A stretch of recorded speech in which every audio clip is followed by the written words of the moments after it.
செல்ல குழந்தையே, எனக்கு இதை மட்டும் செஞ்சு கொடுங்க அம்மான்னு நீ என்கிட்ட கேட்ட உதவியையும் உன்னுடைய வேண்டுதலையும் நிறைவேற்றுறதுக்காக தான் இப்போது நான் வாக்கு சொல்ல வந்துள்ளேன் என் செல்லமே.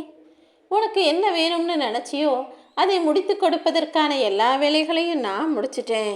இனிமே நீ நிம்மதியாக சந்தோஷமாக உன் வாழ்க்கையை வாழலாம். உன் உடலை நீ ஆரோக்கியமாக வைத்துக்கொள்வது தானே மிக சிறப்பானது. மனித உடலை காட்டிலும் சிறந்த புனித தலம் என எதுவுமே இங்கே இல்லை.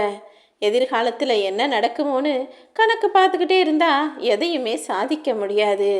எதை பற்றி யோசிக்காம இந்த நாளை நான் நல்ல நாளாக மாற்றுவேன், என்னுடைய சிறப்பான நாளாக, என் வாழ்க்கையில் மறக்க முடியாத சந்தோஷ நாளாக இந்த நாள் இருக்கும்னு ஒவ்வொரு நாளையும் நீ தைரியமாய் சந்தோஷமாய் எதிர்கொள்ள தயாராகிட்டாலே உன் வாழ்க்கையில் நீ நிச்சயமாக ஜெயிச்சிடலாம்.